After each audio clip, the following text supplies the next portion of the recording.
Okay, so today we're looking at Stimmen by Karl-Heinz Stockhausen, which is a piece for six singers, which is a really famous example of um, like Stockhausen's more conceptual music. It's based on the harmonic series, so it's not like particularly dissonant or modernist sounding, but as you dig into the score, it's very clearly a Stockhausen score. Um, so my first encounter with this was in my undergrad. I took this out from my local music library. The scan I have here is just the one that's freely available on Scribd. The one I took out of the music library, I think, had English translations, where this is just the German.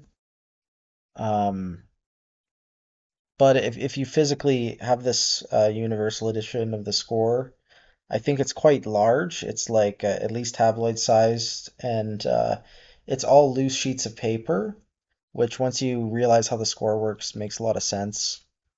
So you have the title page, 3 pages of instructions, this page about the premiere. The premiere of this performance took place on December 9th, 1968. In the Maison de la Radio Foyer Bay of the ORTF Paris, in a concert sponsored by the Groupe de Recherche Musicale and the Goethe Institute. The ensemble was the Collegium Vocal Cologne, directed by Wolfgang Fromm. The singers were Dagmar Appel, soprano; Gabi Roden, soprano; Helga Abrecht, mezzo-soprano; Wolfgang Fromm, tenor; Georg Steinhoff, baritone; and Hans Aldrich Billig, bass. And then you have a series of magic names, which are taken from different cultures.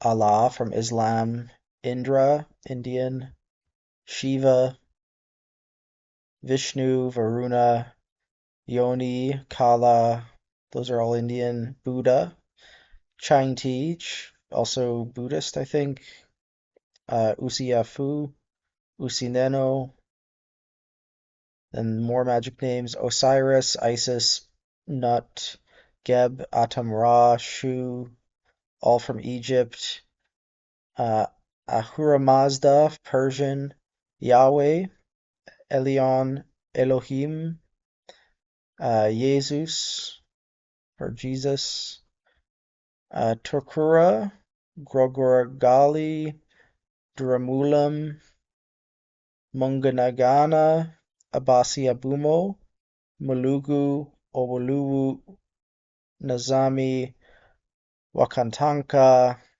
Iyadilkil. This one's Navajo, I think. Nihojdan Ezda, Susistinako, Rhea, which is Greek; Aeolus, Uranos, Gaia, Kronos, all of those are Greek; Diana, Roman; Dionysos, Hera, Zeus, Venus, Poseidon; Viracocha, Tamosei, Tamoi, Halaqualup, Rangi, Tangaroa, Maui. So some Polynesian ones here. Hina a Tuatua, Akakai, Sedna, which is actually a planet or planetoid; Singbonga, Luminut, Xochipilli. So now we have Aztec names: Tetionanan, Tochi or Toki, Quetzalcoatl, Quotalecue, Huitzilopochtli, Tezcatlipoca, Tlaloc, Huehueteotl, Shui, Tecuhtli, Mixcoatl, Mixocoatl, Shachihuitleque, and Huichtocuatl, Sentiotl, Chicomequatl, Shilonen, I'm assuming. And that's all the magic names. And then you have models, right? So there's about 11 magic names to a page, and then 8 or 9 models on each of these pages. Explanation of the text and how it works, I think.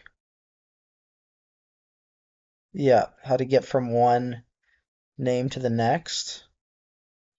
And then you have the form schema, which is the thing that looks most like a score here. You can see entrances and exits of different voices. It's kind of like a cutaway score. But there's also these arrows indicating how to get from one thing to another. There's a mix of thick and thin lines here, and also they're numbered 1 to 51, these different sections. There's this circle T symbol, which I'm assuming has something to do with the text. So there's a lot that goes into a performance of this, needless to say. I translated the first little bit of the performance notes. So the first statement says something along the lines of each singer receives the text of these explanations, a form schema, a sheet of models, and a sheet of magical names. And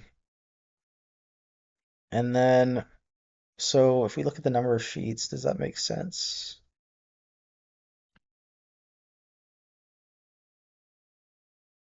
Yeah, there's 6 sheets of magical names and 6 sheets of models. So yeah, each singer gets 1 page of each. And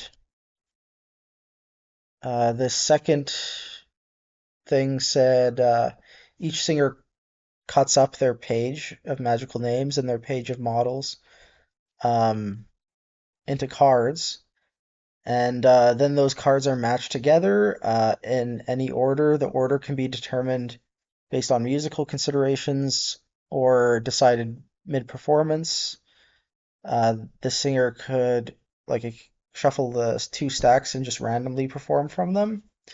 So effectively, they're looking at the form schema, which is like their score, and then they also have a magical name in front of them and a form, what was it called? A model at any given time.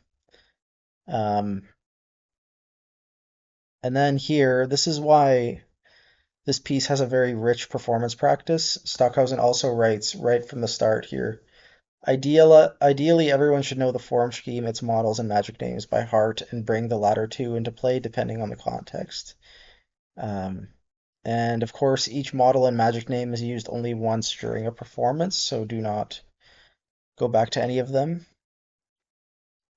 And then this third paragraph is about the format of the form schema. So there are 51 combinations of voices numbered from 1 to 51. In each combination, a singer has a thick lined pitch. He, she, or they chooses one of their models and sings it at this pitch, constantly and periodically repeating the bracketed part of the model. And I can show you that right now. So say you got this page of models here, right? And you were looking at this center one, right? You'd be repeating more or less these vowels um, and this rhythm on whatever pitch you started on. One of the more famous diagrams in the performance notes here is this diamond of vowels. So up here is E, here is U, and this corner is E, U. All that is like forward. Then this is like ah, which is further back, but also open. Why? And yeah, you're kind of just expected to be able to read those from the models. The models are really the place you see all the phonetic symbols. And there's other stuff too. Like I think some of them you have to like announce the next magical name or something. A lot of weird, unique things going on in different models. Yeah, the average length is over an hour. It is tonal yet also serial. I guess that's a good way of describing it. The word, the German word Stimmung could mean tuning or mood, and it's in just intonation.